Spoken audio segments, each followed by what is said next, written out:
सोच कर देखिए कि आपने 3 साल बड़ी मेहनत की, उसके बाद आपको अग्निवीर के तहत देश की सेवा करने का मौका मिला। आपने 4 साल मन लगाकर ईमानदारी से देश की सेवा की, अग्निवीर बने और उसके बाद आपको रिटायर कर दिया गया 21-22 साल की उम्र में। अब आप किसी फैक्ट्री में, किसी मॉल में एक गार्ड की नौकरी कर रहे हैं। उसके बाद आपको 10 साल बाद फोन आता है कि बॉर्डर पर अब लड़ाई छिड़ी हुई है, तो आपकी ज़रूरत है। अब आपकी ज़रूरत है तो आपको जाना होगा। और लड़ाई में क्या होता है ये मुझे बताने की ज़रूरत नहीं।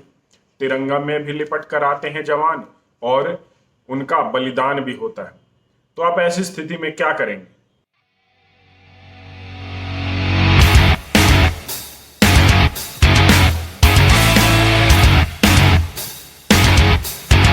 साल की शुरुआत में रशिया यूक्रेन की वॉर हुई थी और बड़े क्यास लगाए जा रहे थे।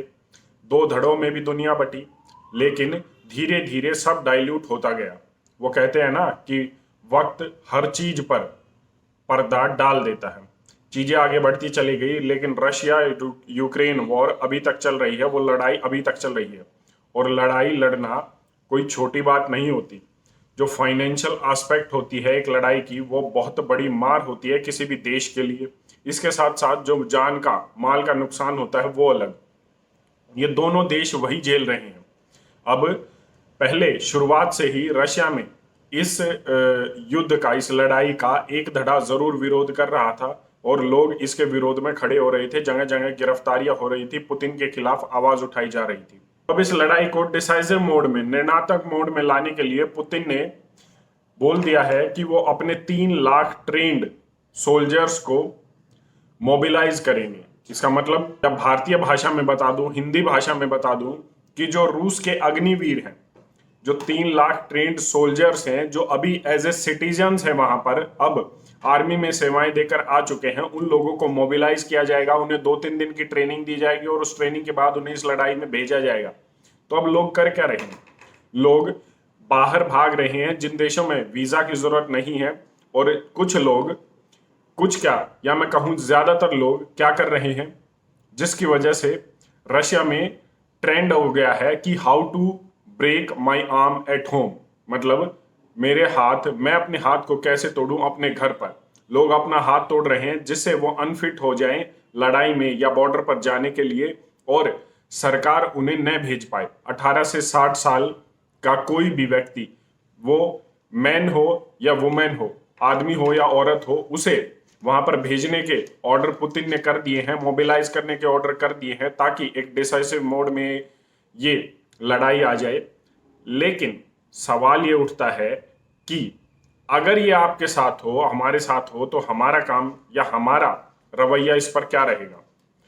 हो सकता है, या मैं कहूं अधिकतर लोग ये कहेंगे कि जब बात देश पर आती है तो हमें जाना ही चाहिए। मैं भी इस बात से सहमत हूं कि जब बात देश की हो तो हमें ये नहीं देखना चाहिए कि देश ने हमें क्या दिया है। हमें ये देखना चाहिए कि हमने देश को क्या दिया है। लेकिन क्या आप सही मायने में ये समझते हैं कि ये बात देश पर आई हुई है, या ये बात किसी एक नेता की नाक की लड़ाई अब हो गई है, या दो नेताओं की नाक की लड़ाई अब हो गई है?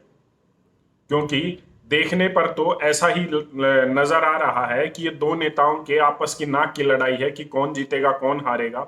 अब ये देश की लड़ाई नहीं रह गई है। और बात यहाँ रशिया यूक्रेन की नहीं हो, बात चाहे चाइना की हो, अमेरिका की हो, ब्रिटेन की हो, भारत की हो, पाकिस्तान की हो, किसी की भी हो, जब कोई लड़ाई छिड़ती है तो हो सकता है उस लड़ाई के शुरू होने के कोई भी कारण हो सकते हैं, लेकिन बाद में एक ऐसा समय आता है जब वो लड़ाई नेताओं के नाक की लड़ाई हो जाती है। अब रशिया यूक्रेन वॉर में भी ये हो रहा है। तो क्या लोगों को, या कल को किसी भी देश में हालात होते हैं तो किसी भी एक नेता की नाक के लिए लोगों का बलिदान देना जरूरी है या नहीं? मेरा जो पॉइंट रखने की बात है वो ये है।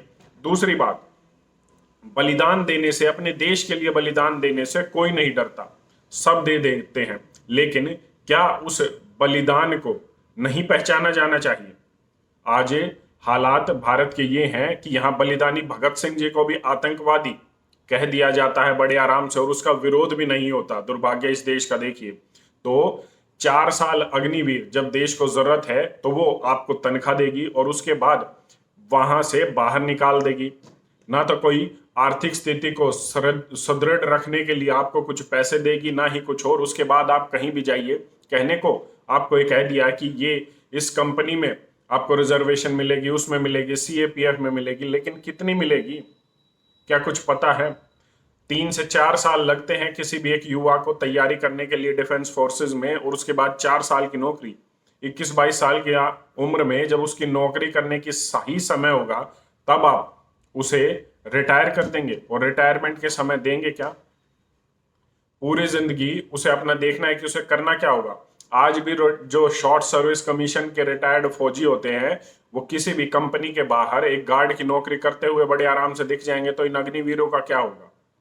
तो क्या उस स्थिति में जब किसी भी नेता के नाक की बात आए तो उस लड़ाई में आपको जाना चाहिए?